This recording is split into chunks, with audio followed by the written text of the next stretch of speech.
developed from the Black and Tan Terrier, mixed with And this the is a Whippet, 5-year-old which gives female, it its Tara. great turn of speed. outline is so distinctive, isn't it? The rise over the loin and the the fall to the tail. And the coat, so important. It should be smooth, glossy, and the colours jet black and then rich mahogany. When it was one of the most popular of breeds. We're looking for sparkling eyes. Appeals that applies to most of the terriers. They should always be looking around, trying to spot some trouble to get into. Finally, normally. they became known Keen as the and Manchester Terrier. alert and sporting. Elegant and Described, graceful Sarah's lines described as that very became a loving, popular loves to show please, dog from the always giving of her best. 1890s onwards. It's part of the breed standard, discerning and doting.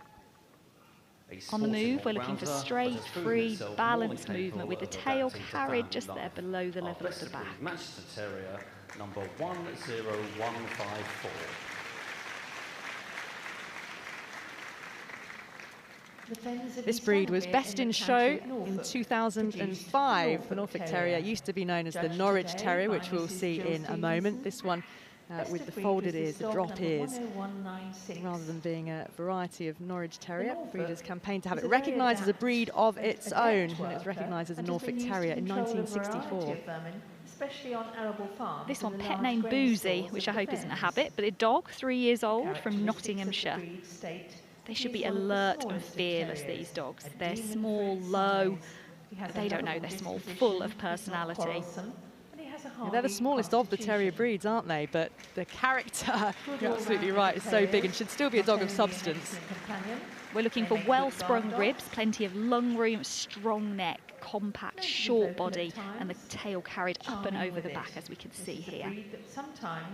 And that coat hard and wiry, straight, a little bit longer and rougher over the neck and shoulders.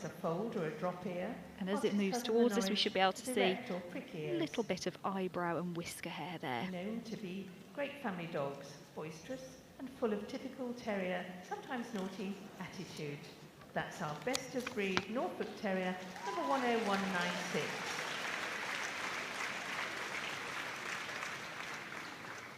Next we see Now we have the Norwich Terrier, pricked-eared variety of terrier, the Norfolk Terrier, separated out. Now we have the pricked-eared variety, the Norwich Terrier, separated from the Norfolk in 1964. These are the smallest of the terriers, but should have great substance and character. They're allowed honourable scars showing fair wear and tear. July 1932, she called a meeting at the Richmond Championship Dog Show. I like the fact that the breed standard describes the Norwich Terrier as not quarrelsome, but exactly what you say, honourable scars, meaning it's pretty happy to stand up for itself. Might have a scrap or two, yes. So we're looking for similar features as we saw on the Norfolk, so the strong wedge-shaped muscles, slightly rounded skull, and that muscular neck that flows really cleanly into the shoulders, deep, compact body. Established by breeding small Irish And Terriers. those hind legs should follow the tracks of the front when it's really in full motion, covering ground well. And the coat can form a slight ruff around the neck. It should be really hard and wiry, never soft. And foxes too, working well with the hounds. This is Bertie. The Norwich was also the good luck West mascot Sussex. for many Cambridge University students in the 1800s. That's our best of breed Norwich Terrier, number 10252. And the next terrier we see on The the Parson table Russell is the Terrier Parson takes its Russell name from Terrier. a hunting clergyman Judged called today by Reverend Mr. John Brian Russell. Aubrey It's a small from and an entry of racy breed. 111.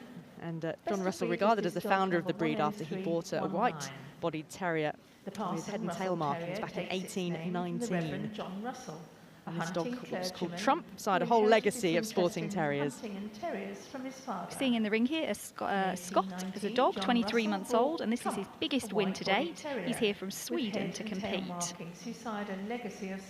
We're looking for a terrier that's workmanlike, active. They should be agile, but they're not exaggerated. This isn't a showy terrier. Parson Russell Terrier was bred to go to ground. Another which is It was allowed to often have used as honourable the earth scars. dog of badger or So fox. perhaps due to its boldness alongside, I was expected to be a pretty friendly nature. But that coat again is weather resistant. It can be rough, broken or smooth. On the move, we're looking for free striding movement, so the legs moving out cleanly and covering the ground. The Parson Russell is now well Tail can be established in carried the up, show as ring we're seeing there, and on the retains move. its working abilities as a fox terrier. Scott is described as happy and outgoing, and has come from Sweden. We now move on to the Scottish Terrier, judged today by John Hurt. The Scottish Terrier has a really distinctive outline and solid body. It's bred to go to the ground following fox, badger and other This vermin. is It used to be another known as the wonderful Aberdeen Terrier because there hailing were so from many across in the the area, but borders, in as its name 1879 it suggests. became the Scottish First Terrier. known as the And Aberdeen it's got Terrier, that long where head, it was developed pricked in the ears, and a 1800s. strong neck Scotty gives it Time an Terriers are unmistakable first outline. shown around This is a really 1860. international dog, lives in both Thailand and the USA. standard was drawn 2.5-year-old up in called 1880, Jasper, won multiple with the best in club shows being formed 2 across years the later world, so in obviously hoping to add 1882. Crufts to that repertoire. And consequently, the breed name The changed beard and the to eyebrows, which we'll Scottish see Terrier. as he moves towards us here, they're Nicknamed really the little key die features of hard, the breed. so And they're unique usually is its black, character. but they can be wheaten or brindle, as we're seeing. Sturdily built, short-legged, powerful. This yet breed tends to be a agile. very loyal They're and as vigilant faithful in the field breed. as they are retrieving a Bold ball but never in the garden. aggressive. It can be quite stubborn at times. This one, really nice mover. They should have The free height of movement their with plenty popularity of was drive just from like behind. the They've got wire really fox wide that we talked thighs to about help earlier. power them The forwards. Art Deco era That's a era double of coat, jazz and dense style. and wiry. Black, brindle or wheaten, the Scottish Terrier, exhibit number 10421. And the next best of breed to be assessed is the Sealyham Terrier. Judged today by Mr. Philip There were Horsfall. 32 Best breed Sealyham is dog Terriers number here today, and this one was 10492. chosen as best of breed. The It's a Welsh origins of breed, this which takes its name from the medium-sized village of terrier are in origin. rural It should be Wales. sturdy Between game and 1848 workmanlike with a and punishing jaw, 1891 which it would have as a used result when of careful hunting breeding vermin. by The Captain hindquarters should be really John powerful, Owen which we'll Tucker see as it Edwards, starts to who move lived off. at Sealyham House. Wolf's Castle, a village in Pembrokeshire. This one dog called Oliver is 4 years old from County Durham. And it won reserve in the Vulnerable Breeds competition here at Crufts last Originally, year. the breed was used for pest control. It became a really popular breed when it was recognised by the Kennel Club in 1911, but then those numbers did fall away. Doesn't want to go just now. It's been a long day for these dogs. I think sometimes we forget they were here at 8 a.m. It's okay now. It's all right then, come on. But again, we talk about the maintenance of some of the breeds and the terriers that are on the vulnerable breed list, and this one, you think that coat probably does take a fair amount of maintenance. He knows where he wants to go, and it's not where the handler wants him to go. But we should see a brisk and vigorous mover, lots of drive, and that coat, again, really wiry top coat, and the tail should be carried erect, as it is there above the back. In 1908. This is Olive, who's just over 4 Sealyham years was old. a great favourite of Elizabeth Taylor and Alfred Hitchcock. That's the best of breed Sealyham, 10492. We're seeing the longest dog in this group. The Skye Terrier, again, is on the vulnerable breed list. This one, an original terrier of the Hebrides. You might call it the ultimate ancestor because it's played a part in the development of all the terrier breeds of Scotland. So Kirsty Ryan, who we're seeing in the ring here, she started out as a junior handler when she was really young, and now with her husband shows and owns various breeds, including the Skye Terrier. This one's been top Skye for the last 2 years and was top puppy, so really strong pedigree. Long and low to the ground with a glorious double coat. Not everyone The double knows coat that should form a originally veiling, this which breed as was the dog split moves off, into you'll be able to two see. varieties. It looks Prick beautiful ears as it and less common drop gets a bit of ears, breeze under it. with CCs on offer for both. So long, straight and flat, but it shouldn't ever impede the action. In And we're seeing that 1840, Queen easy Victoria movement there. took I a like the fact that great Fergal interest is in the described breed as a bit of a and lovable popularised clown. it across the country. They can have prick or dropped ears, so this one pricked eared. And as you said, the veiling, it should never stop them being able to see, so that hair needs to be So pulled back. popular was it that at the time of her death, there were 102 Skye Terriers entered the Manchester Championship show in 1902. Our best of breed Skye Terrier. Ladies and gentlemen, our best of breed Skye Terrier, number 10562. David Guy is now going to examine the soft-coated A shade of Terrier. ripening wheat Judged is how we today describe the by coat Jane of the Withers. soft-coated Best of breed Wheaten from Terrier. entry There were 90 years 85 of old, them here today, 10600. and it should be a compact, upstanding As you would terrier that's expect never from this breed's exaggerated. Irish This one origins, is actually it a has a veteran, a typical 7-year-old dog happy-go-lucky called Irish Hendrix. outlook on life. Colour and the And that texture of the coat coat is two of such the a breed's main distinctive feature, features, isn't it? often Soft and described in silky, its name. loosely waved or Some claim curly, soft-coated but Wheaten if it is to be curly, an then those ancestor of curls the should be Irish large Terrier and and the loose, Terrier as we breed. see there. The Wheaten Very was used for upstanding and hunting badger compact and breed. It's otter. got strong sporting instincts as well, but good-tempered Ireland, and the breed was at spirited one as well. time commonly referred This one's to won as the poor man's 33 wolfhound. challenge certificates, 11 reserves, but he's still described best as of Mr. breed Trickster name, and still loves soft-coated to show Wheaten despite all of Terrier. that. 10600. Next we have the Staffordshire Bull Terrier, the biggest entry in today's Terrier group. So 2 judges, Mr. David Levy judged There were dogs, 349 Staffordshire Bull Terriers, the biggest entry in all these terrier breeds here at Crufts this year. Breed developed in the Black Country, in northern parts of Birmingham and Staffordshire, hence the name. And of course, that leather collar, it's the only breed shown in a collar. Oh, and just deciding to leave a mark in the arena. You've got to go, unfortunately. You've got to go. Empathetic applause from the crowd. You can lead a dog to the exercise area, but you can't make it go, unfortunately. They were first known as Bulldog Terriers. These do make wonderful family pets, so they're intelligent. They've got a real tendency to be affectionate towards children as well. Bold and fearless, certainly not shy, as we just saw. Now on the table we see the Welsh Terrier. Judged The today smart and workmanlike Welsh Terrier. This breed was once known rather clumsily as the Welsh Black and Tan Rough-Coated Terrier, which they later compressed down rather sensibly. It should have a hard, wiry coat. This one, a 5-year-old dog called Boris, here from Italy today. To its present title, the Welsh Terrier. The Welsh Terrier is, as a breed, 4-time a winner of Best in Show at Crufts. The first time in 1958 and the most recent time in 1998. The description of the temperament on the breed standard is an interesting one because it's described as both happy and volatile. So work that one out, but definitely not aggressive. I think that sums up quite a few terriers, actually. So we're looking again for straight, parallel movement, tail carried high. Best of breed Welsh Terrier. And another one with a punishing jaw. Our final dog to be seen in this terrier This is the last in the terrier group, the West Highland White Terrier, winning 3-time Best in Show over the course of the years, most recently in 2016. And this breed has a colonel to thank for its development, Colonel Malcolm. Bred Ken Terriers in the mid-19th century. And it's one of the most popular breeds in the group, a really spirited dog. They were actually developed because the white colour was easier to see when they were working on the moors. We're looking for a slightly domed skull, heavy eyebrows, and the eyes should be really dark, contrasting with the white. This one, champion and Italian champion, over from Naples, a 6-year-old dog called Worry. A real dog of, can we say, self-importance? The breed standard talks about it having no small amount of self-esteem, and I think we can see that right there. Combination of strength and activity. When Devon took the top spot. Ladies and gentlemen, our best of breed West Highland White Terrier, number 11128. Now our judge has seen each of the terrier breeds.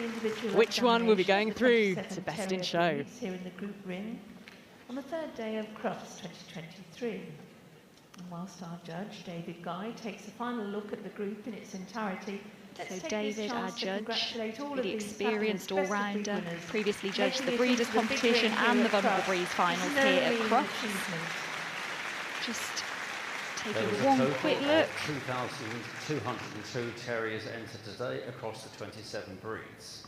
At the terrier he talks about that certain je ne sais quoi at this level. Each of these dogs is best of breed. They're judged against their breed standard.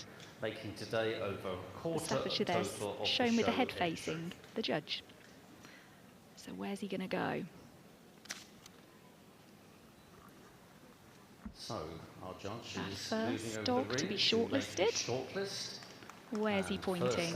It's the Bedlington, and the Border. Followed by the Border. Then we've got the Cairn Terrier. The Cairn Terrier. The Wire Fox Terrier. That really lovely Jack Russell. Followed by the Wire Fox Terrier. Next we have the Jack Russell Terrier. Followed by the Lakeland Terrier. The Lakeland Terrier. The Norfolk Terrier. Then we've got the Norfolk, and we've got the Scottish Terrier. It's the so a short list of 8. Scottish Terrier. So our judge will now see them move once more. Giving a quick round of applause to all of the other best of breed winners who've done brilliantly to be in the group competition. So we've got our shortlist. Time now for the Bedlington Terrier. So on the move, just 20 months old, is Daisy from County Durham. So this time last year, she was winning Best Puppy at Crufts and now Best of Breed and shortlisted in the group. Should have a lamb-like appearance. Moving on to second one, this is Boots, the Border Terrier, 3.5-year-old dog. Made it through to the finals of the Kennel Club 150th Anniversary Stakes earlier in this competition. And loves free running exercise, very alert. A breed that's remained remarkably unchanged for centuries. This is the Cairn Terrier. This one is Danny, all the way from Canada, so making the trip really worthwhile. Should be a rugged terrier, that really harsh, wiry coat. This one's really nice. The Wire Fox Terrier is 3-year-old Blanca. Described as a very happy little dog and a champion dog as well. Can Blanca make it through to Best in Show? I love this little dog, and I think the crowd do as well. This is our Jack Russell. Can you hear that? So as we said, becoming more popular as show dogs. This one's Gatsby, 3 years old, from Staffordshire, and was the top Jack Russell in the country last year.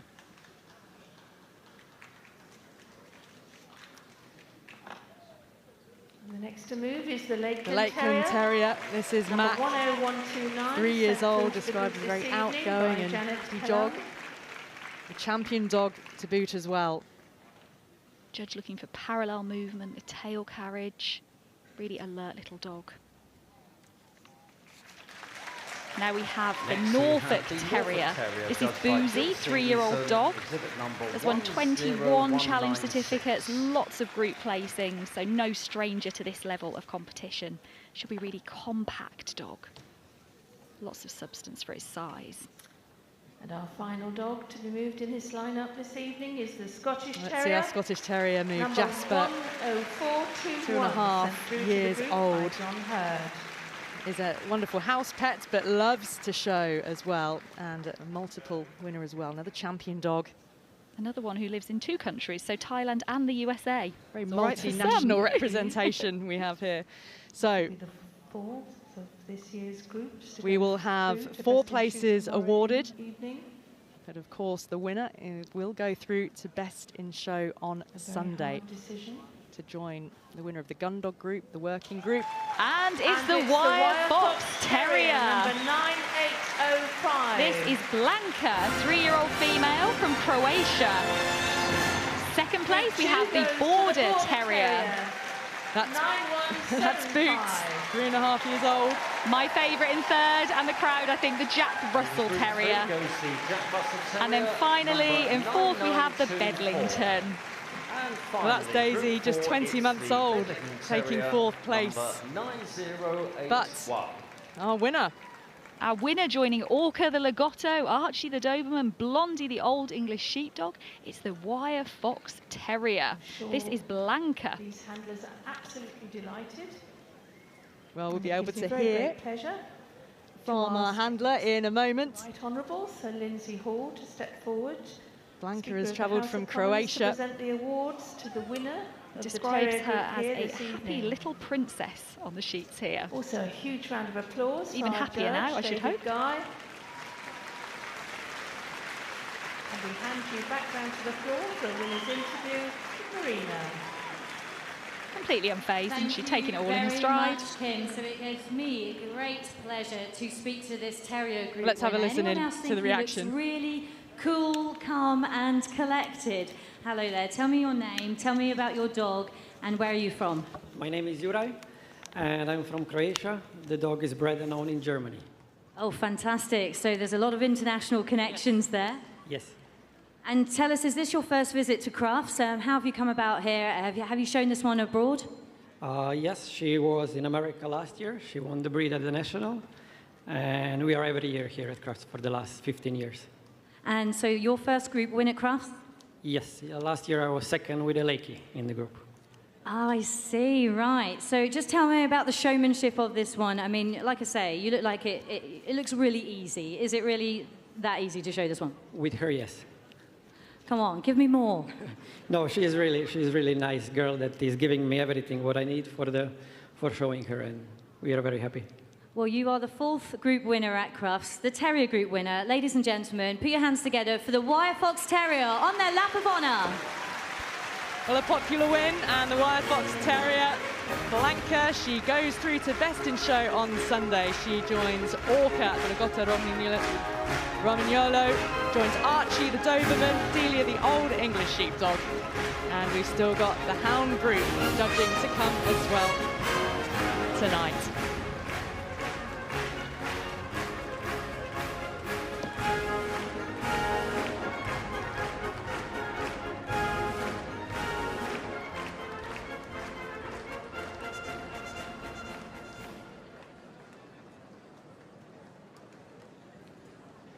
Okay, so ladies and gentlemen, we're going to go straight on to the second of our groups here on day 3 of Crufts 2023. It will be the Hound group, but let's just take a look back at the last Terrier group, some of the highlights.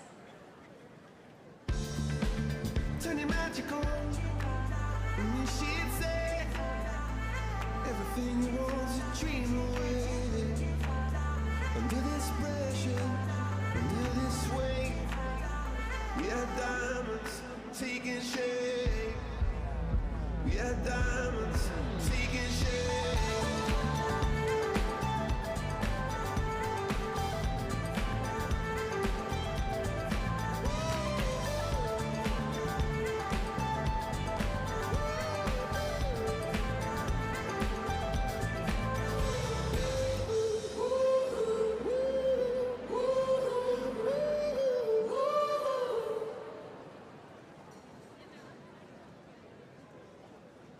Ladies and gentlemen, we now move on to the second of this evening's groups, the Hound group.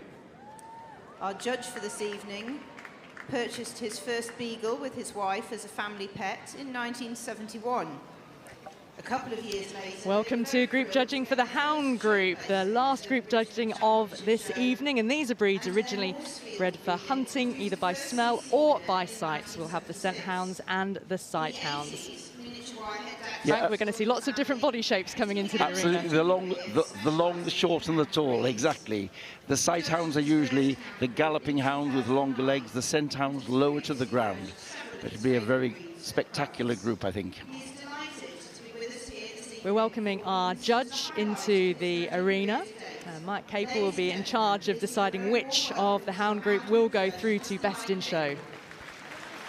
He's been a beagle breeder since 1970 and awards CCs. Is an approved judge for 22 of the Hound breeds, so a wide range of experience across these breeds. And now, the first of our best breed winners into the Hound group this So evening in come our breeds. This first is the Afghan Hound that is just all elegance and glamour. It's one of the sight hounds.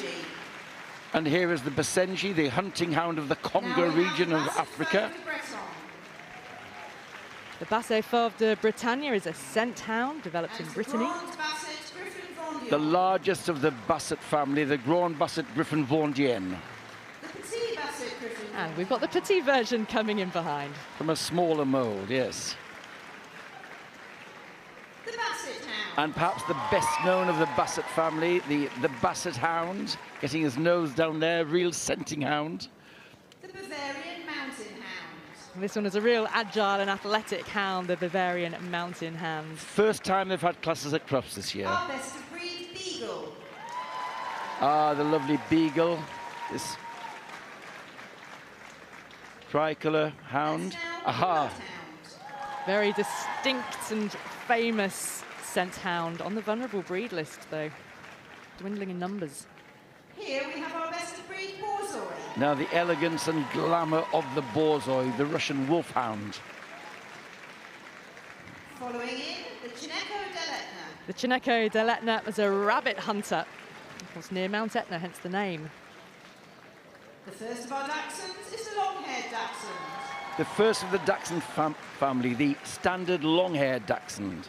And now we have the miniature long-haired Dachshund. And the miniature. There are 3 coat varieties and 2 sizes of each Dachshund. The smooth-haired Dachshund. Here's the standard smooth Dachshund, perhaps the patriarch of the Dachshund group. And the miniature smooth-haired Dachshund. and the miniature. They're popular. This one sometimes nicknamed the sausage dog, commonly. The Wirehead Dachshund. From the famous kennel that we've had best in show here before, it's the standard Wirehead Dachshund. And you've guessed it, the miniature Wirehead Dachshund. And with the same outer coat and dense undercoat, we've got the miniature version.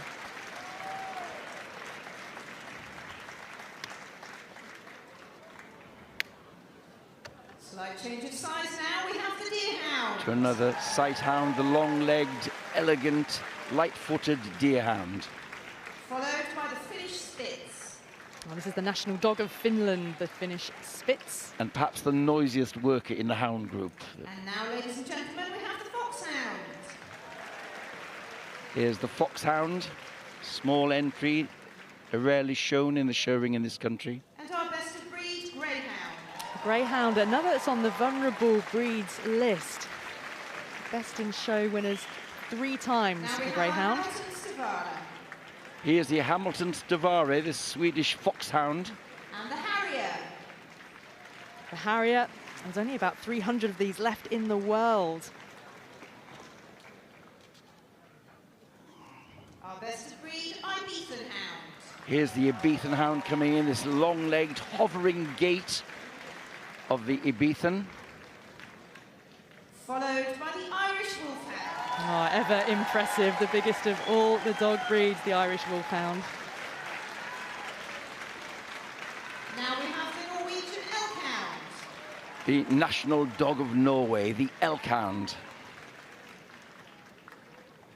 And the Otterhound. Oh, we talk about being fit for purpose, the Otterhound here with that oily, weather-resistant coat. The Pharaoh Hound. And one which hails back to the Egyptian dynasties, the Pharaoh Hound. Or Warren Hound. Here's another rabbit hunter. You can just imagine this one getting in and amongst the Warrens, can't you? A Portuguese Podengo.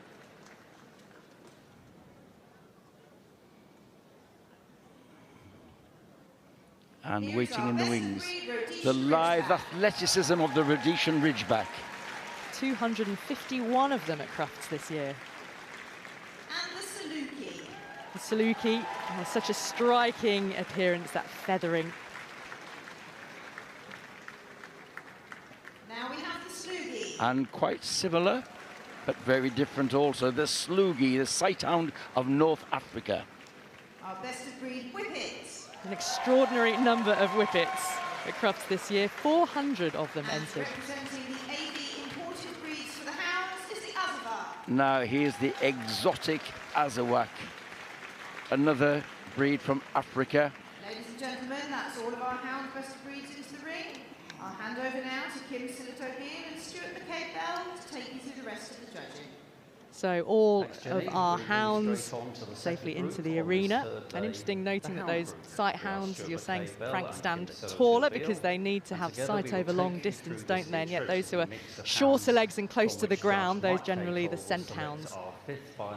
Now our judge just taking a look round at the best of breed winners, taking their balance, their size, their outline.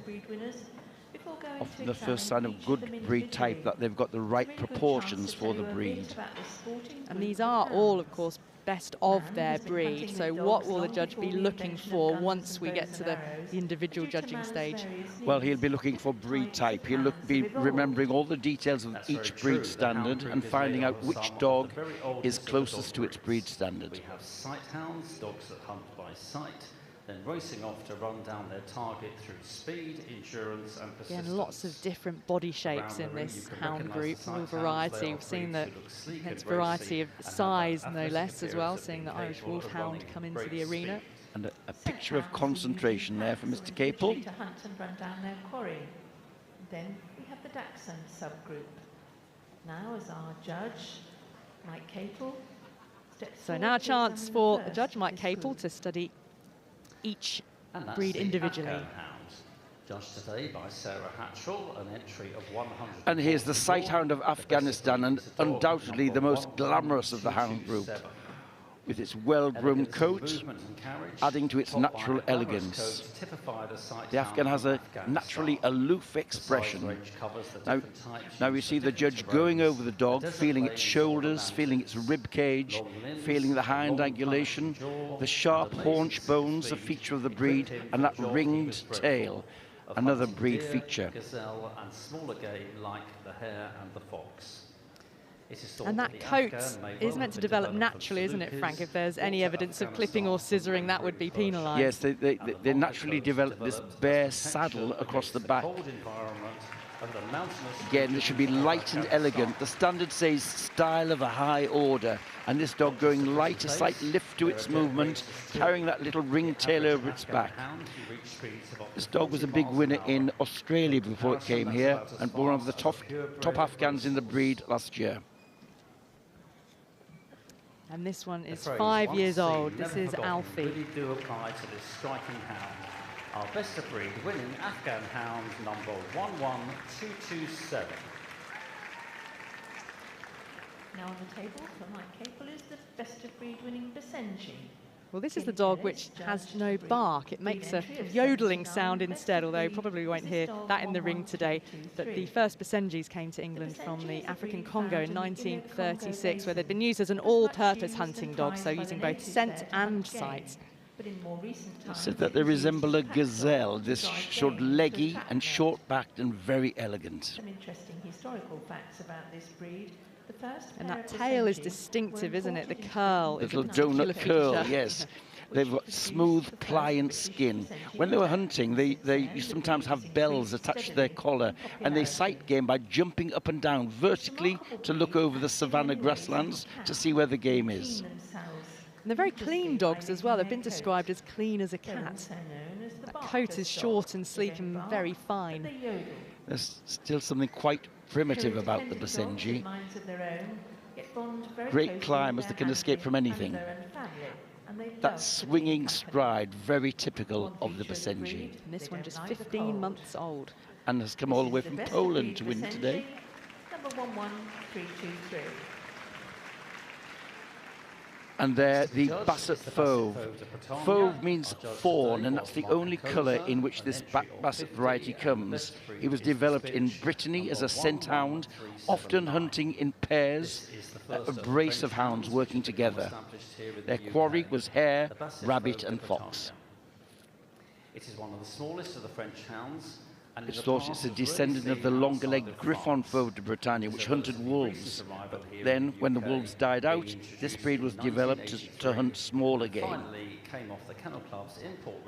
Once we see this 4-year-old female on the move, Judge will be looking for a well-balanced dog with a level top line. And this double coat, a wiry top coat, insulating undercoat, medium length of body, but good ground clearance, so it can cover roughest terrains. You can see that tail set high, wagging away as well, very happy to be out there, but carried like a sickle when on the move. For a good household dog. Our best of breed Basset Fauve de Bretagne, number 11379. Well, this one's the tallest of the hounds, the tallest of the Bassets, the Grand variety, the Basset Griffon Vendian. It's got the longest legs, longest body, and longest ears as well, and originally used for hunting hare and rabbit. The Grand, as he is known, is an intelligent... Yes, everything is a little bit stretched in the Grand Basset. It's a longer head, a longer neck, a long level top line in this scimitar-like tail. It should be rustic. It's got a rough coat, but it's also should never be over-groomed. It should look rustic and hardy. And a bit of a noble look about that head as well. This is a dog with great stamina, isn't it, for its original function? Yes, this was bred in a famous kennel in the Netherlands, Anouk and Gwen Hoekenhoven. And actually, viewers might have seen this winning a reserved spot in the vulnerable breeds last night. With a strong will of their own. Sometimes can be obstinate, but they're very affectionate. That was in the centenary celebration stakes last night, runner-up, so it's having a good Crufts. That's our best of breed, Grand Basset Griffon Vendian, number 11408. Now, something in a smaller mould, the Petit Basset Griffon Vendéenne. It originates from the same source as the Grand Griffon we've just seen. They were often appearing in the same litter, but they were separated in 1950 and became two separate breeds then. There's no interbreeding now allowed between the two varieties. Everything in the Petit Basset is more moderate. A shorter muzzle, shorter ears, shorter tail, everything a bit more compact. But this breed can certainly cover the ground. They make great show dogs and very good hunters. When it was used to hunt rabbit. Should carry that head nice and proudly. And even though it is a compact hound, yeah, it should still be capable of giving that sense of being able to do a really good day's work. And look how it's stretching out and long stride, getting its hocks well underneath it, and that sickle tail carried perfectly. This is Hemi, who is 23 months old and has come from Palm Springs, USA. Sorry about the weather in Birmingham. Gaining immense popularity here in Great Britain. Our best of breed 11448. Well, this one, the athletic pack hunter, developed in the Middle Ages by French monks, unmistakable Basset hound. And those long ears, such a feature because it encloses the scent and helps with the idea of being a scent hound, and that flappy elastic skin also gives protection in thick undergrowth. It's the most substantial of the Bassets, as we see here. With its strong bone, strong rib cage. There's a lot of substance there, but the breeders are working hard and have worked hard to make it less exaggerated in skin, not too much substance about it. So it is a fit-for-purpose hound. Yeah, should still have good clearance despite being low to the ground. Yes, and they're trying to eliminate too much wrinkle in the head, too much wrinkle on the legs, and on the underline. This is Bruce, who's 2 years old and has come from County Durham. A real family dog, just as happy to hunt over the moors as lay by a fireside. That's our Basset hound. Keen to get his head down to take up the scent of the big ring here as well. A real scenting hound. And now we welcome for the first And here is the Bavarian Mountain Hound, and it's the first time they've had classes at Crufts. It's relatively new in the UK. It hails from southern Germany, where it was used to track wounded game by following the blood trail, usually the trail of wounded deer. It's thought to be the descendant of a Hanoverian hound, an ancient German hound, a small bloodhound type. Designed to work on steep mountain slopes. It has a calm and devoted temperament. Its nostrils should be well open, flat skull. Yes, it should be rectangular in its build. It's athletic. This colour is deer red or tan or fawn, often with a black overlay as we see here. In 1912, tail carried level or slightly lower than the back, and absolutely that light springing action. As they accelerate, they lower the head, and of course they're interested in the scent on the ground. The breed was then on the import register when uniformity of breed type was established. That was our best of breed Bavarian Mountain Hound. There are 224 beagles at Crufts this year, and this one, 22 months old, Tiana, female, the best of them all. Very sturdy and compact outline, and the smallest of the British pack hounds. 224 exhibits, our third highest entry. It's a great view from our special we're seeing the underline very camera. well, aren't we? Yes. So this is the breed which Mike Capel first owned and showed and made his first champion. What a lovely clean-cut outline this one has. This is a haired pied. It's not a clear tricolour. It's got some shading in the tan on its back. But above all, it's an absolutely unexaggerated hound. They were designed to be followed on foot, to hunt often in packs, but they also make wonderful domestic pets. But that scenting instinct never leaves them. If you see a man in a park with an empty leading collar, it's a beagle which has got its job, yes. Beautiful long ears that hang close to the cheeks, those rounded tips. This one from a famous kennel, the Anavar Kennel. This is Anavar Princess Tiana. It's done a lot of winning in the last year. Judge David Craig, a prominent beagle exhibitor and judge. And next out into the ring, we see the Bloodhound. The Bloodhound, marvellous breed, can be traced back to the 1300s, where when it was used on a leash to hunt deer or wild boar. Bloodhound is possibly descended from hounds once kept. In medieval times, it was used in the Scottish borders and used to trail raiders and cattle thieves, and the Scottish gave them the name sleuth hounds. It's thought that it also went on the trail of Robert the Bruce and William Wallace, but perhaps there's a bit of romantic folklore there. However, in Scotland, he was known as the sleuth hound. This one is on the vulnerable breeds list, Frank, isn't it? It is, and I had the pleasure of going to a working trial recently to see the breed working. The breeders, exhibitors, still keen to keep up the dual purpose of it and working hard. It was a breed which was a bit exaggerated. When I first came to Crufts 40 years ago, much more skin, more overdone than this. The breeders are working hard and now have a good health scheme going for the breed. Bloodhound, number 11873. Well, this is such a spectacular breed, the Borzoi, long-limbed. It's the wolfhound of the Imperial Russian aristocracy, so it's something of an imposing sight, but an elegant, curvaceous outline and that luxurious coat is just absolutely stunning for the breed. This long, fine head, so fine in the skin, you can see the veins under the skin. This long, powerful muzzle. It was a wolfhound. He's had to bring down wolves, worked in pairs, and it's got this arch over the loin, which is a functional thing for muscular power to propel it forward. And that coat should be silky, wavy, but not curly, per se. But underneath all that coat, there has to be a functional working hound. Deep chest for lung and heart room, good shoulders to give it this light, easy stride in front, and those quarters to give galloping power. They used to work in pairs, take on the wolf, one from either side, until the wolf was exhausted. I can't imagine that a dog which has such a graceful expression could take down wolves like that. Well balanced, graceful and dignified, the Borzoi. The hunting vegetables, very colourful in Russia. The dogs all wearing coloured silks and collars. From Italy presided over the breed. And best of breed is this dog, number 1. Now something, the Cineco dell'Etna. It looks a little bit like a smaller version of the Pharaoh hound, and as his name suggests, he comes from Sicily, where he was used to hunt rabbit and hare on the slopes of Mount Etna. It's lightly built, pliable skin, very elegant in these large ears. It's known as the Sicilian greyhound. It's lean, it's leggy,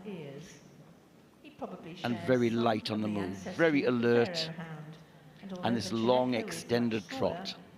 That springy trot is very distinctive and matching of the breed standard, narrow skull as well. It's very slender and elegant, but it still has a real robustness about it. Over hard terrain.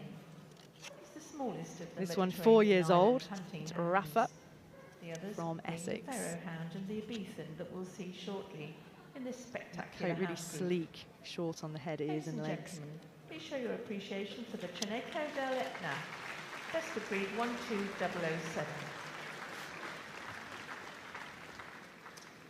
And on the table now, the first of the Dachshund family. This is the standard long-haired Dachshunds. This was a Teckel dog, native of Germany, where it's used for hunting badger and fox. And it's the theory that the long-haired Dachshund hails from the early days of the breed, when they used to crop up in every litter. 6 varieties of Dachshund, 3 coats, the long-haired here, the smooth and the wire, and 2 sizes, the standard and the miniature. But they all share the same standard. We're looking for something which is moderately long in the body, moderately deep in the chest. They should have good ground clearance, sturdy, and they should have great courage and elegance in the carriage. as long ago and as twice as long as they are 1820 high, and has been described in exhibited the since breed standard. 1898. And then that longish While coat, though, hunting, shouldn't the thick, impede the soft, movement in long any hair way. And protects that tail against forms something of thorns a and flag, weather. doesn't it? And nature calls here too, yes. There it goes, very nice. Look at that nice level top line, slightly rounding of the croup. You can see the strength in the bone and a lovely conical shaped head, almond shaped eyes. Sometime in this breed's ancestry. They don't want too much coat on them, they have to be workmanlike. Too much coat would rather inhibit their working.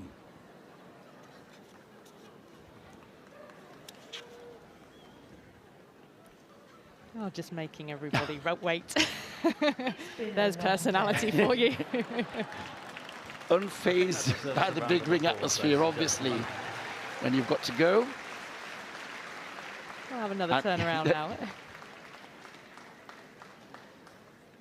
That's our best of breed long-haired Dachshund, exhibit number 1205. Our long-haired Dachshund is 2-year-old female, Gabby. The miniature of the previous variety of the Dachshund, the miniature long. Well, now the miniature long-haired Dachshund, and the miniatures preferably weigh under 5 kilos and should be well muscled and compact with enough ground clearance to still have free movement. Very intelligent, lively and courageous.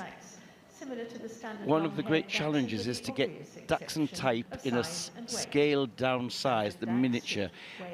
Often they're measured at shows, they're weighed. The miniatures should be no more than 5 kilograms or 11 pounds, but there's no measuring at Crufts, and it's not at every show that they are measured. This one is a big winner in the breed. I judged them today from an entry of 120. This dog is 6 years old, I see, and he's been best. He's won the dog challenge certificate at Crufts 4 times. That's remarkable. We're looking to go to best in show if things go to plan this evening. To the comfort and safety of their sets. This is Robin, who's 6 years old, as you say, Frank, from Norwich in Norfolk. Yes, so Wild Star Robinson, he's called, his formal name. Again, that lovely top line, the free reach in front and that same conical head. The next variety we see is on the table now, the smooth Dachshund, the standard smooth, the badger dog, and perhaps it's the prototype of the whole family. It's got this smooth skin, it's this pliable, protective skin, but should not be over wrinkled. In Germany, there's a third size, the Kaninchentekel, which is much finer and used also for hunting rabbits. The smooth coat is impervious to rain and resistant to the winds. This one, a black and tan. Acute intelligence make this breed an ideal companion. And just to clarify that the outfit that the handler wears does not influence the judge tonight. And it should not detract from the dog's appearance. You should be able to see the dog and not the handler, yes. This one got very nice ground clearance, absolute moderation in its build. A long stride, you see the depth of body, but it's still got daylight under it, so it can cover the roughest of terrains. The standard used to say courageous to the point of rashness. They have to be strong temperaments. The miniature variety of the smooth, the miniature smooth-haired Dachshund. There was a super entry. This one, the miniature smooth-haired Dachshund, low body, short, smooth coat. But again, should still have enough ground clearance to move freely, and its shape shouldn't be exaggerated. This is a 2-year-old Lucy. Female. Identical in conformation. And this the miniature smooth had the biggest entry of Dachshunds today. They've become very popular. It also has a short, dense, smooth Of course, the breeders have worked very hard with them, and they've really improved the temperaments and the head qualities, and now hugely popular. In the pandemic, there was huge demand for puppies of this size because of their outgoing personality. And it is a breed, wasn't it, that back in Victorian times, Queen Victoria was a big Dachshund fan, but then the numbers fell away during the World War, but then came back again because of some dedicated breeders. There's been a sudden burst of interest in this charming breed with television appearances, boosting his popularity. That's our best of breed miniature. And here is the standard wire-haired variety on the table now. This one coming from a famous kennel, the Sylvie Kennel. A few years ago, they went best in show all breeds with one of their dogs. So this is a lovely one. The wire coated, we see there the crisp texture of the coat. There's a softer undercoat, but on the top we see the judge there just feeling the texture of the coat, going over the hind quarters. He wants firm muscle there. You can see the clean neck and shoulder, a picture of balance, plenty of daylight under it, a clean neck and shoulder, and this strong head. The coat gives them a little bit of beard and eyebrows, a little bit up on the legs. It gives them great character, I think, the wire head. His head is made even more attractive with the furnishings of bushy You mentioned the Best in Show winner in 2020. That was Maisie, the wire-haired Dachshund. This one, Cherry, 3 years old. Could we see another wire-haired Dachshund go through to Best in Show? Has been used for wild boar hunting and for beating stag. Although not the most. It's thought the standard wires first came into the country after the Second World War, brought by soldiers returning from the war from Germany. Dachshund best of breed number 12518. And the last, but by no means And so the least miniature of our Dachshunds version this of summer the wire is head. the miniature So the wire-haired same Dachshund. harsh Judged outer today coat by and Sue Ergis. dense She had undercoat. 108 to Again, that consider. weight And best of ideally breed around is 4.5 kilos, but again should still be 12598. well muscled and compact and have that This is also the last rather almost defiant sort of head carriage. And this one has come from Spain, and it's got what we call continental type. The continental type and the British type are a little bit different. We tend to have them a little bit lower to ground than in the continent. This one has come from Spain. We see the good ground clearance. Striding out and full of fun here. You can see the character. Look at that lashing tail. It's described as being a very happy, healthy mover. It certainly is. Look at that. It's enjoying it and really motoring round there. Perhaps a little bit too fast, actually. And they make excellent little watchdogs. That one is a red. Surprisingly, Asked to go round again. And to what extent is the pace of movement important? Well, really, the dog should be shown to show off its best pace and balance. If you go too fast, the dog loses its natural balance and breaks out of the trot. Number 12598. Now, the wonderful curving lines of the Deerhound, a breed developed in Scotland originally, where it was originally bred to hunt wolves. With the demise of the wolf, it was used for coursing deer. And later on, with the advent of guns, it was used for stag hunting. It's a sight hound. The greyhound influence is obvious in the curving lines over the loin. But there are reasons for thinking that It has a rough, crisp coat, a mixture of rough and smooth hair, and it's got this lovely elegance, a light elegance on the move.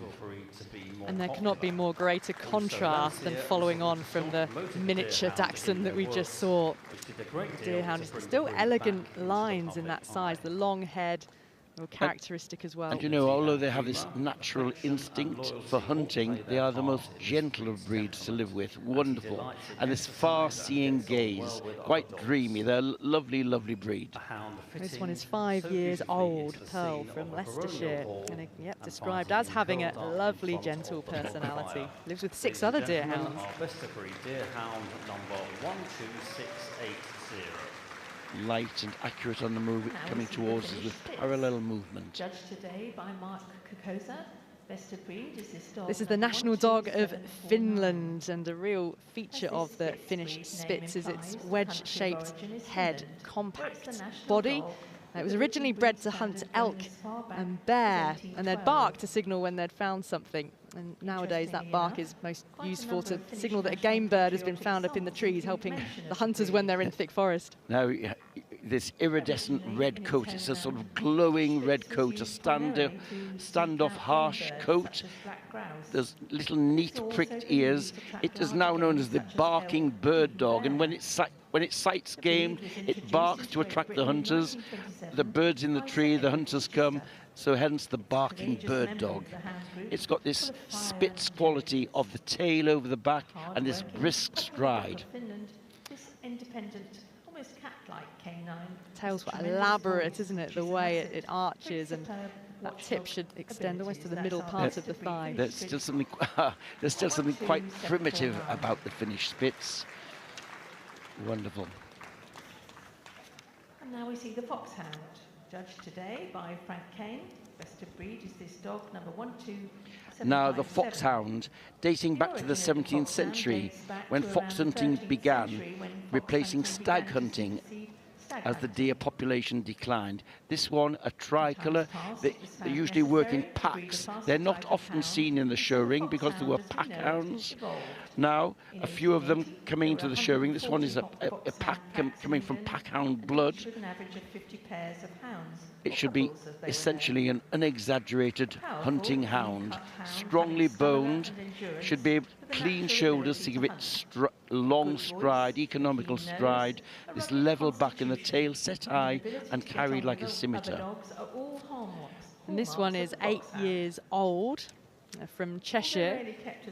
You mentioned it's not often seen in the show ring, only really recently. Last year there was just one entry at Crufts. This year this is one of only 2 who were entered.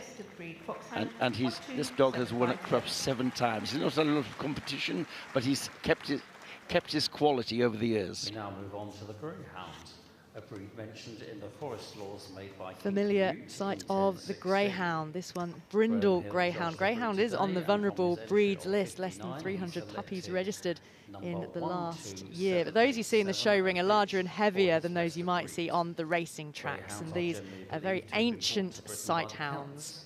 Though its origins are most probably in the Middle East. Thought to be the archetype of the sight hound. It's been influential in many of the breeds in this group. We can see that shape, the elegant neck, the arch over the loin, the long legs. It's said about the Greyhound, the head of a snake, the neck of a drake.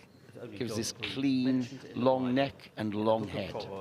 And last year, this was our group winner at Crufts, coming from the famous kennel in Germany. Speeds of around 40 miles an hour.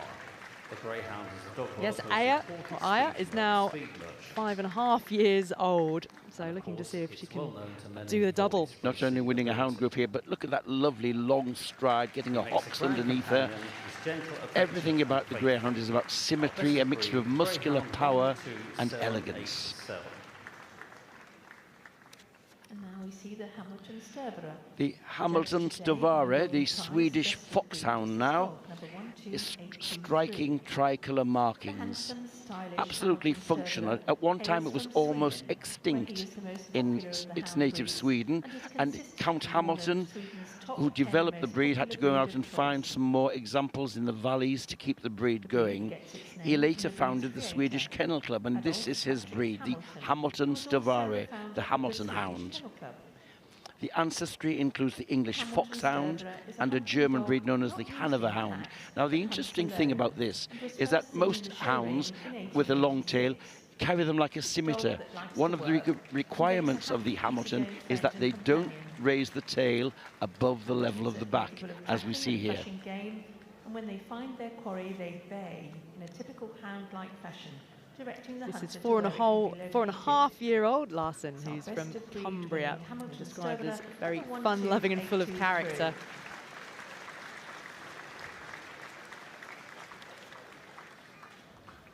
And now for the second time in a Crufts hound group, we see the Harrier. Well, in terms of size, the Harrier sits between the rather taller foxhound and the smaller beagle. The 2 is on the vulnerable breed list. Its conformation and appearance is very similar to the foxhound and the beagle. Its mission was to hunt hare. That's where it gets its name from, originally known as the harehound. And only in the last couple of years has the Harrier been reintroduced to the Kennel Club register. So this is, I think, the first time they've had classes at Crufts. Its name reflects its original function, to hunt hare. Traditionally followed on foot, but later, with an input of foxhound blood in the 19th century, it became faster and can be followed also on horseback. Again, when hunting was banned, the packs of Harriers were threatened. There's only a few packs of Harriers left now, so it's rather good that there's a population building up for the show ring. This is Charlotte Hennessy, who's one of the key workers for the breed to get it reintroduced into the Kennel Club. Ladies and gentlemen, your best of breed. It's a 4-year-old female named Havoc. And we now see the Ibethan Hound, judged today by Kari Arvonen from Finland. And here is the Ibethan Hound. this dog number 1, It's one of the Podengo family. It's this long-legged hound, this clean, long head and these large ears. As long ago as 1928. Now, when it moves, we'll see a spectacular gait. It's got this hovering gait. It's a little hover before it puts its foot down. It gives us this floating impression, yes. And what about the ribs, which are so noticeable, Frank? Well, they are lean dogs, rather flat in the rib cage. And the other interesting thing about them is that in many breeds, we want the deep brisket down to the elbow. There's a requirement here that it does not reach the elbow. It's about 2 inches higher than the elbow. Breed specifics. Can be rough or smooth coated, and here something a little more substantial now. We might call this one the BFG of the dog world, the biggest of all the dog breeds, the Irish Wolfhound, known as a real gentle giant. And the Great Famine of Ireland in the 1840s actually almost put paid to the breed. They became very, very rare, but a breeding program saved them. And crossing Deerhound, Great Dane and Tibetan Mastiff, and they needed to be big because they were having to see off wolves that were threatening livestock. Again, one of the great challenges for the breed is to get size and bone and also athleticism to keep this lightness on the move. This is the big winner in the breed for the last couple of years. And viewers might be interested to know that his owner and breeder is Chris Amu. He was the lead singer with the pop group The Real Thing. So this is his other great passion. Are you a big fan, Frank? Well, he's had a resurgence in popularity. They've been doing concerts this year. But the other interesting thing is that Chris here has won Best in Show at Crufts with his Afghan many years ago. Turn our attention to the Norwegian elk hound, another breed today judged by Kari Arvonen from Finland. And here is the Norwegian elk hound, the national dog of Norway. It's a very ancient breed, and skeletons of dogs of this type were found in Viking graves dating back 6,000 years. It's of Spitz type, which means it has this wedge-shaped head, these sharply pricked ears, this dense weatherproof coat, and this tail curved over his back. This is looking lovely. Beautiful proportions, lovely movement, and very good carriage and top line. I like this. And as a 7-year-old now, this is a champion dog. Twice has been best of breed at Crufts. And you see behind its shoulders these harness markings, the lighter shadings of coat, one of the breed features. And that's a very nice, it's going really well tonight. Elk Hound 13022.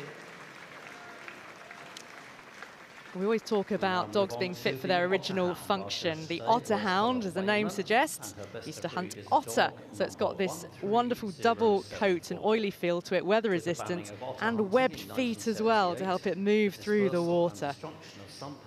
And then this was another breed which was threatened when otter hunting was banned and the packs were disbanded, and it was, you know, there was a danger that it would become extinct. However, a few breeders got together, got some stock from the Kennel and Dumfriesshire packs, and they helped to get the breed going again. And we've got quite a popular breed now, a nucleus of keen exhibitors, and they're a wonderful breed. There's a nobility about the head. Their carriage is lovely. That weatherproof coat that you mentioned and the oiliness gives them a little bit of a sort of horsey smell about you. It's got this horsey smell that comes off the skin. But being a horse lover, I quite like the smell. I like the houndiness. I wouldn't mind it either. I like the houndiness of them. That hair rough but not wiry, and it should be presented naturally like that with no trimming. It looks very rustic, doesn't it? Number 13074. And the next hound best of breed to be seen. The wonderful silhouette of the Pharaoh hound. What elegance in that coat. Look at that arched neck, those lovely large ears, and that gaunt head. Isn't that glorious? That rich, supple coat. This is a breed which takes its name for the Egyptian dynasty, who held it in almost sacred regard. Carvings are seen on the breeds of on the tombs of the pharaohs, and mummified remains found in the tombs bear a resemblance. They were often buried with their owners. Such was their affection for them. It's only been in the UK since the 1970s.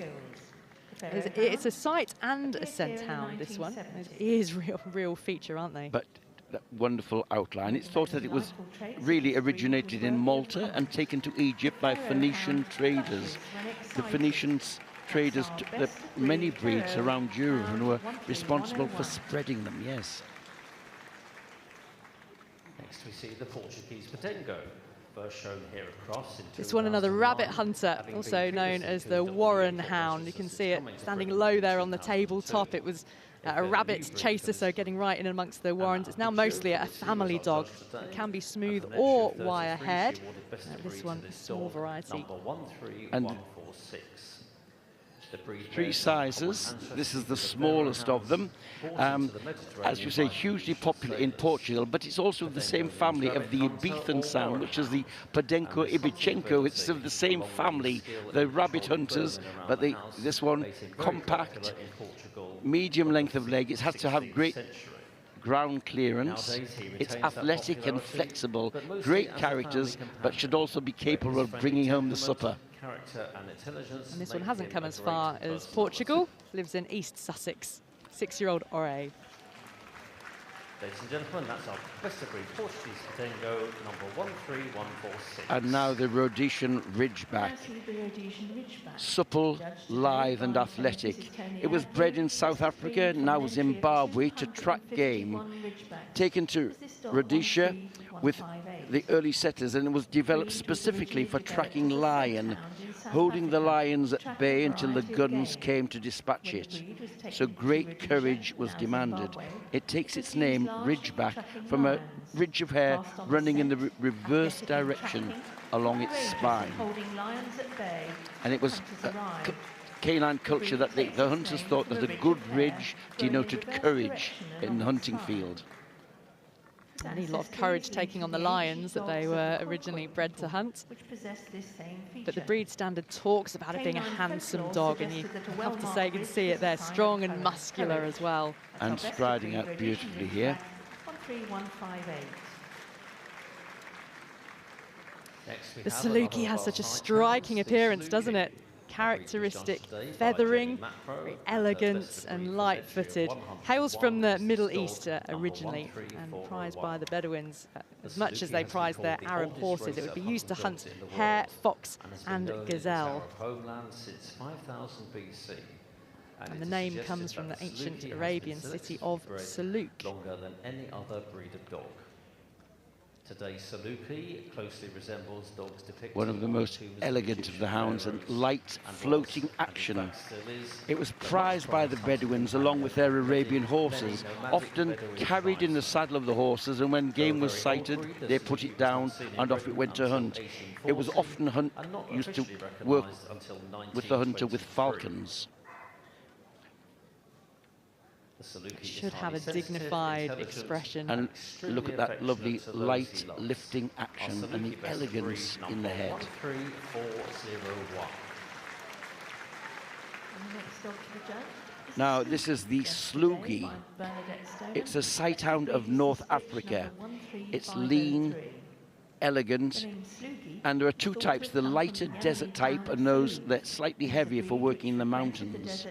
You'll see it's very lean, you can almost see its ribs, and that, don't think it's being underfed, that's a feature of it. It does not carry any subcutaneous fat, which was a feature which equipped them to deal with the extreme heat of the desert. It was taken to Europe by French soldiers returning after the occupation of Algeria. Which is ideal for hunting gazelle and hare. This one is 5 years old and has travelled here from Germany. Although it has some similarity with the Saluki, it's rather squarer in its build, not quite as elegant in its outline. Next, Josh, is the Whippet, the top breed entry here in the Hound group. Well, this Whippet has seen off 399 other entries at Crufts to be best of breed. Hugely popular here, and they really do make lovely family dogs. It's a sight hound, originally used to course rabbits when that was still legal, but these dogs really have a gentle and affectionate nature. For hare coursing. For versatility and everything about the Whippet is symmetry and athletic power, a combination of both. It's amazing that these started off their lives as the poor man's greyhound. developed in the Victorian times by miners who used to use them for coursing and bringing home the supper, and also used to gamble on them as well. Who would have believed that a functional dog like that would end up as one of the most popular show dogs in the world, popular all over the world for their elegance, this daisy-cutting action, the slight rise over the loin. This one has come from Norway to win. 13891. And our last individual hound to be assessed here this evening comes from the import register class. And judged today from by the Mrs. Patsy import Collins. register, the Azawak, this exotic register is beauty, the Azawak. long-limbed, Number long neck, 13906. and again, And the Azawak a light-bodied dog with the extreme underline. It was bred by the nomadic Tuareg tribes in Africa. It was a prized possession, and they valued the Azawak almost as much as they valued their camels, which were one of their life sources. Bred to hunt gazelle, they were carried again on the saddle and then released when game was sighted. This is Bahir, male, 3 years old, from Romania. Striking, very angular in its outline. There's nothing, not the smooth flowing lines. It's angular, it's narrow. They require to have some white on their feet, on their chest, and perhaps on their tail. And so was Judge Mike Capel. Time for a final look before some decisions are made. Then very soon we'll find out who is the winner of the Hound group. 832 hands today. And I think we'd like to show our appreciation for this magnificent group of hounds. It's a large group, isn't it? The Hound group, different shapes and sizes, all wonderful examples of their breed. So our judge Mike Capel has a bit of a job on his hands. Lovely outline of the Ibethan Hound there, the strength of the Irish Wolfhound coming down the line. Our judge Mike Capel makes his way down the line. I think shortly we'll know a shortlist. All goes very quiet in the arena at this stage of things, Frank, doesn't it? And this is where the judge needs to, he's quick in knowing what he wants. The Afghan comes out. And here is the Grand Basset Griffon Vendien and the Beagle. The Basset Griffon Vendien Grand. Next out, it's the Beagle. The standard wire Dachshund comes out from the Dachshund family. And then we have the wire-haired Dachshund. The Irish Wolfhound next. The Irish Wolfhound. And the Pharaoh Hound. Followed by the Pharaoh Hound. And the Saluki and the Whippet is brought out. And there are our 8 finalists for the Hound group. Can we have a big round of applause, ladies and gentlemen, to all the best of breed winners in the round of applause to those leaving. But there are our 8, the Grand Basset, the Beagle.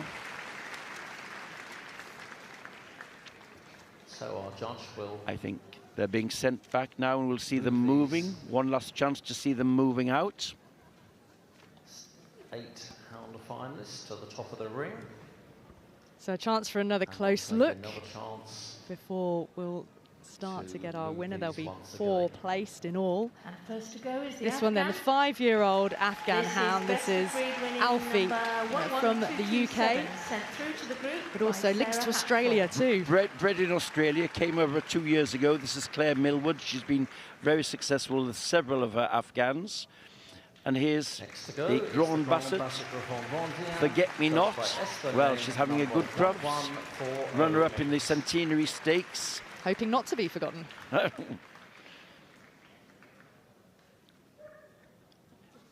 And here's the Beagle. Best of breed Beagle, number 1. Female, just 22 months old, Tiana, from Lincolnshire. They're not a flashy breed, but absolutely correct, functional, carrying herself well.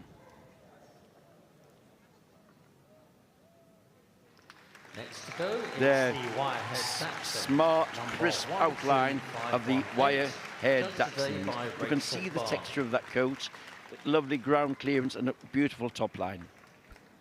Otherwise known as Cherry, 3 years old, from Gloucestershire. Here's Sade Paris, top winner for the last couple of years. Remarkably light on the feet for a dog of this substance. There's lots of fans in the arena, the Irish Wolfhound. And this was beautiful, this lovely, lovely outline of this Pharaoh Hound. This one from the Isle of Man, 5 years old, female. Nothing exaggerated about it, just beautiful breed type and balance. And off goes the Saluki. Sent through to the group by This Jenny one named Macro. Stormy, This is 4.5 years old, from 401. East Sussex. The judge now just checking the movement, watching how they use the hocks as they go away from him, how they come back to him to see accurate movement. Here, we're looking for daisy-cutting action, this clean, sweeping stride without much lift to it. Exhibit number 13891. This is Jasper, who's travelled from Norway, just 2 years old. So now, very final deliberations before we'll find out who is going through to Best in Show on Sunday night. We've already had the gun dog group decided, working, pastoral and terrier.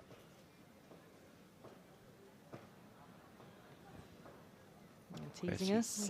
The boards are out. We're going to know the decision soon, Mr. Capel. Who will it be? The Wolfhound. Well, that is a popular one, Frank, isn't it? Chris Amu and Sade Paris win the Hound group. In second place, the Grand Basset Griffin Vaudienne. In third place, it's the Pharaoh Hound. And for reserve spot, where is number 4? It's the Beagle. The Beagle getting reserve spot here. So the Irish Wolfhound will be back tomorrow to compete for Best in Show. Well, how about that? The big friendly giants goes through. Could it be the real thing? We'll see tomorrow, yes. Well, Paris, 5 years old. It gives me very great pleasure And lives to in welcome Cheshire. Mrs. Anne Hill to present the prizes. Described as tonight to this very winner of the laid Hound back, group. takes everything in Mrs. his Anne Hill stride. with her husband Graham, breeders of There's the a lot of famous running as Nimue well, Borzoi. but a beaming smile. I hand you back Now down to Paris the just seems ring, very, very the nonplussed winners at this interview stage. And Marina White. What a Thank worthy, you worthy very much, winner Kim. of the So Hound there group. we have our Hounds group winner. This stunning Irish Wolfhound is going through to Best in Show tomorrow. It's my great pleasure to have a quick word with the owner, handler, breeder, Chris Amu. I know you've won Best in Show at Crufts with an Afghan in the past, but it is still so exciting to be here. Tell us how you're feeling. Absolutely unbelievable, honestly. I can't explain, it's great, it's amazing. Why is Crufts so special? Because it's the best dog show in the world, without a shadow. And tell us about Paris. Yeah, Paris is, he's special to us, you know, he's very special. He's just a special dog. That's all I can say, really. You seem a bit gobsmacked. I am. Why shouldn't I be? I mean, I've just won the Hound group of Crufts. I mean, that's... You can't get any better than that, can you? It certainly doesn't. Well, many congratulations. We'll see you tomorrow night for Best in Show. Please enjoy your lap of honour, Chris Moo and Paris. Well, how about that, Frank? He's absolutely delighted. I just sense a little bit of emotion from Chris there. Rather lost for words, I thought, which is unlike him. He and his wife Julie are passionate about their dogs and love them. They're real family members. But there he is, striding out. He'll be back tomorrow to compete for that. Can he get a second Best in Show? We'll have to wait and see. Exactly. Well, again, talk about the difference in size of all the breeds here. I think that the lap of honour by Paris completed rather quicker than all the other breeds. So Paris, the Irish Wolfhound, goes through to Best in Show alongside Blanca, the Wire Fox Terrier, Delia, the Old English Sheepdog, Archie, the Doberman, and Orca, So, ladies and the gentlemen, Gotto that does Romagnolo. conclude Super And we Saturday still at need to Crufts find who will go through from the utility group and the toy group. But we have our winner of the Hound group. It is the Irish Wolfhound. And we hope you very much enjoyed our coverage from Crufts on this Super Saturday of 2023.